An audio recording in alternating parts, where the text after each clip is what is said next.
Hi, this is Kerry Artek with Wicked Stocks bringing you the daily Triple Q report for Thursday, January 27th, 2022.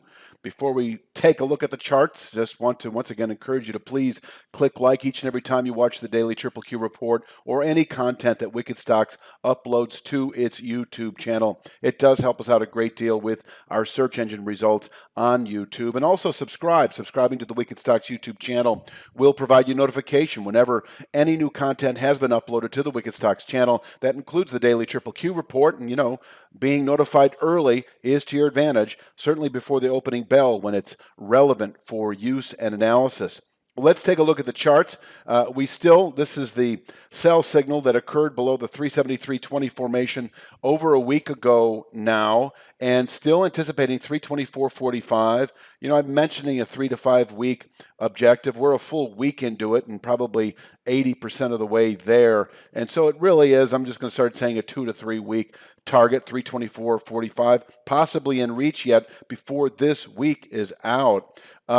Upside yesterday, that descending 1/3 speed line held nicely. It's at 355.43 today. That is still a great area to sell on an upward retracement. I could make that kind of a 2 or 3 star level. In other words, could contain buying through the rest of the week, could contain buying through next week perhaps, and that very well may be what ultimately happens as we look back. That 355.43 speed line may have actually held the high into next week, and below which 324.45 in reach much sooner than the 2 to 3 weeks, possibly by the end of next week or sooner. Downside today, I've got, it doesn't look like a rising flag or a rising channel bottom, but it is. If you just follow the waves, and you really can't see them very well on the daily chart, but the 30-minute chart shows it actually quite well. You can see the low was put out early that day, and then the high, and then we fell off, and then we have yesterday's high. So 338.50 is actually on the daily chart. And that is a level. I've been mentioning 334.15, the move low from what was that, Monday, right? As sort of the next support level. But I'm not crazy about buying 334.14. I should probably have that labeled on this chart. That is the low from Monday.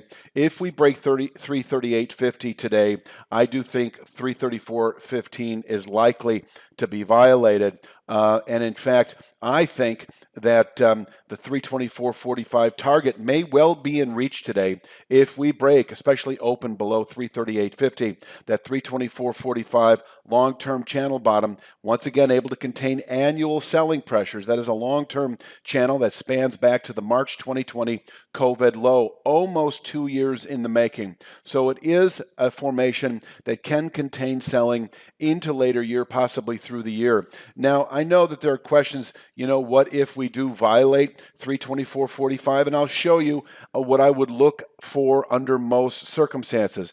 I would expect within a few weeks of closing below 324.45, 286.86, which is a 50% downside retracement from the March 2020 low, the COVID low I call it, against the more recent November high.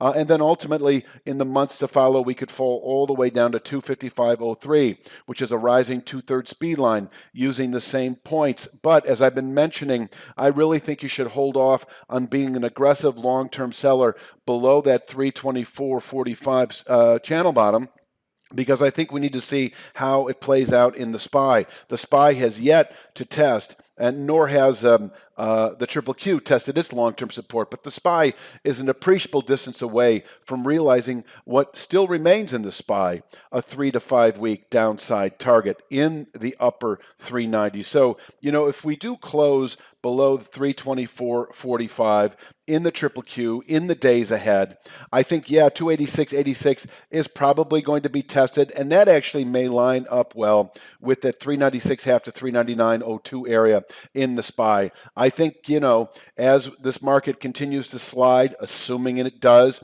and both of these markets are heavy below their respective channel bottoms. I'm looking at the SPY right now. The SPY remains heavy below 441.68, and the Triple Q remains heavy below 373.20. So, as the SPY approaches the mid to upper 390s, I think you should respect not only the ability for that to be contained, for that area rather, to contain selling on an annual basis in the SPY, but we'll see where the triple Q is at that point in time. Let's take a look at the support and resistance for today. I've got 344.58. That's right in the neighborhood of where we closed. We could easily open below it. I think we did settle below it. I'm not looking right now, but I think we settled in the 343 handle. 344.58 can contain intraday selling if we open above it, but if we break or open below it, we should test that 338.50 level I showed in a previous slide, that short-term channel bottom, very short-term channel bottom, where we could place a daily low. And once again, if we break 338.50 today, we just might test that 324.45 objective on an intraday basis.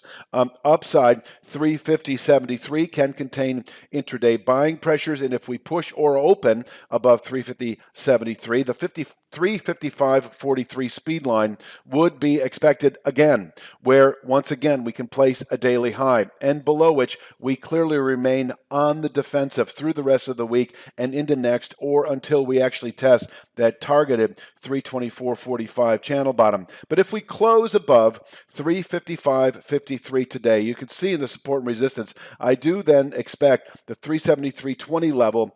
I say within 1 to 2 days, and I think that is actually quite possible, but it could take more than that. It could take 3 to 5, depending on volatility. In any event, closing about 355.43 I would expect 373.20 by the end of next week or sooner, and that is a meaningful resistance area that is also backed up by a descending 2/3 speed line presently at 382.03. That area all sort of converges over the next week and a half.